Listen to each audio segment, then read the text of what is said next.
వందే మాత్రం. నేను మీ journalist Navata. Welcome to our voice. Private schools అన్నీ రెడీ అయిపోయి ఉంటాయి.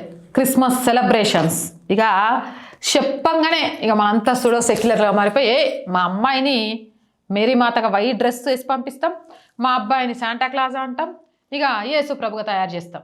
ఒక్క నిమిషం నేను ఒక క్వశ్చన్ అడుగుతా, చెప్పండి. అసలు ఎందుకు హిందువుల పిల్లలు క్రిస్మస్ వేడుకల్లో పాల్గొనాలి? ఈ ప్రశ్నకు మీ దగ్గర సమాధానం ఉందా? తల్లిదండ్రులు మీకు మీరు ప్రశ్నించుకోండి.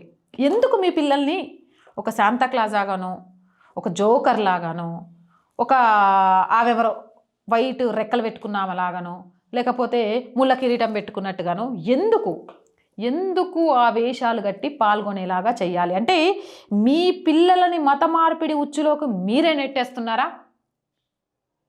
ఒక్కసారి ఆలోచించండి.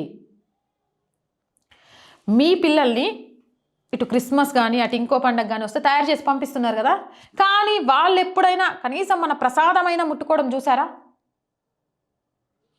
కనీసం ప్రసాదం తీసుకోవడానికి కూడా ఇష్టపడడానికి వాళ్ళు సిద్ధంగా లేకపోతే మనం ఎందుకు మన పిల్లల్ని ఆ వేషాలు వేసి పంపించాలి?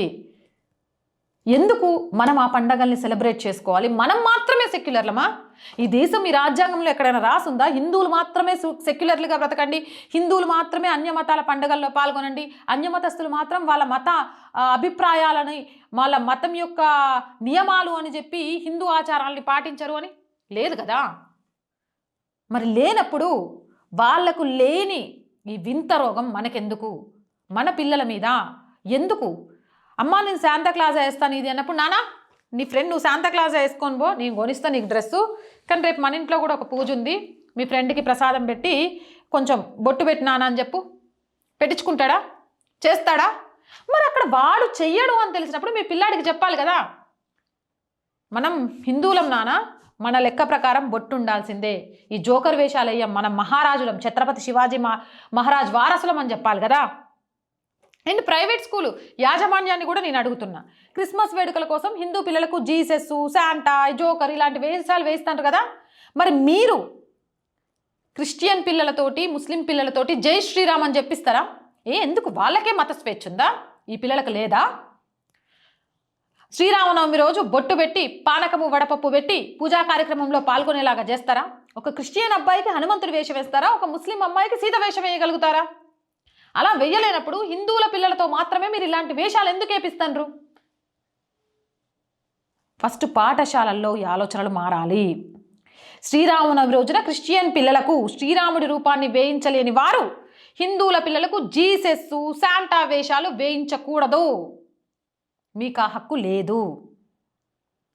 లౌకికవాదులు, మత సామరస్యులు హిందువులకే కాదు ఇతర మతాలకు కూడా బోధించండి. శ్రీరామనవమి రోజున పాఠశాలలోని ప్రతి విద్యార్థి నుదుట తిలకంతో పాటు కాషాయ వస్త్రాలు ధరించేలా చేయండి.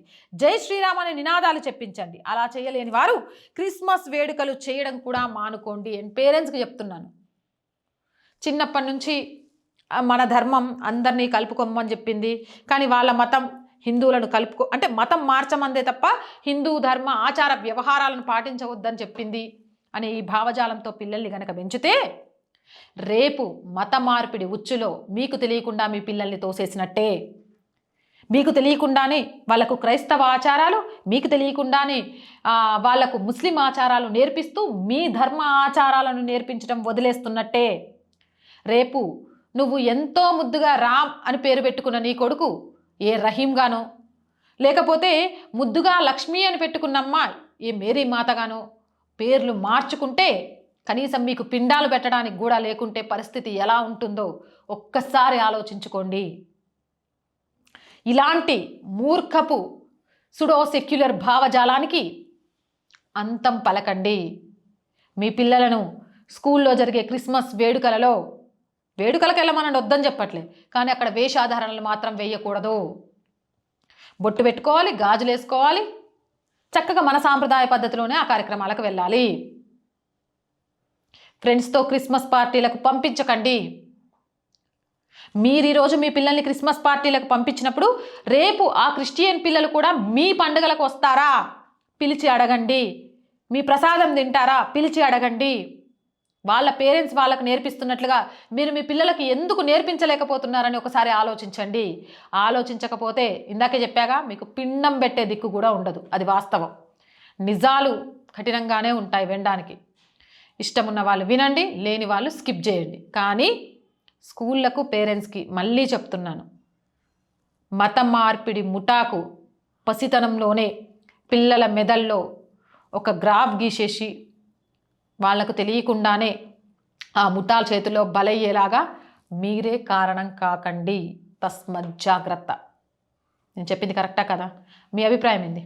కామెంట్ సెక్షన్లో పెట్టండి. మోర్ వీడియోస్ కోసం ఛానల్ వెంటనే సబ్స్క్రైబ్ చేయండి. ప్రతిరోజు చెప్తుందండి యాజ్ యూజువల్గా ఆర్ వాయిస్ పొలిటికల్ రెండు మన ఛానల్సే. So please subscribe our channels. మీరు చేసే సబ్స్క్రిప్షన్స్ ఈ ఛానల్కి కొండంత బలాన్ని ఇస్తాయి. ఇంకా కొత్త వీడియోలను ఏమంటారు ఎలాంటి భయం లేకుండా మీ ముందుకు తీసుకురావడానికి కావాల్సిన ధైర్యాన్ని ఇస్తాయి. సో ప్లీజ్ సబ్స్క్రైబ్ చేయండి. అలాగే ప్రతి వీడియోని లైక్ చేసి షేర్ చేయండి. ఆర్థికంగా ఆర్ వాయిస్కి చేయూతనివ్వండి. మీరు మాత్రమే, మీ అండ మాత్రమే ఈరోజు ఈ ఛానల్ని నడిపిస్తోంది. మీరు లేకుంటే నిజంగా జర్నలిస్ట్ నవత ఒక విజయవంతమైన కథ ఉండేది కాదు.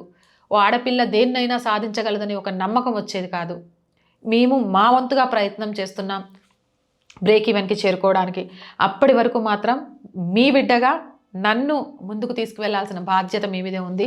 ఆర్థికంగా సపోర్ట్ చేయాలంటే సబ్స్క్రిప్షన్ పక్కనే జాయిన్ అనే బటన్ ఉంది. 1 to 5 లెవెల్స్ ఉన్న ఏదో ఒక లెవెల్లో సపోర్ట్ చేయండి. లేదా స్క్రీన్ మీద గూగుల్ పే, ఫోన్పేతో పాటు అకౌంట్ డీటెయిల్స్ ఉన్నాయి. మీకు తోచిన సహాయాన్ని అందించండి. వ్యాపార ప్రకటనల కోసం 8328500576 నెంబర్ని సంప్రదించండి. జై హింద్, జై భారత్.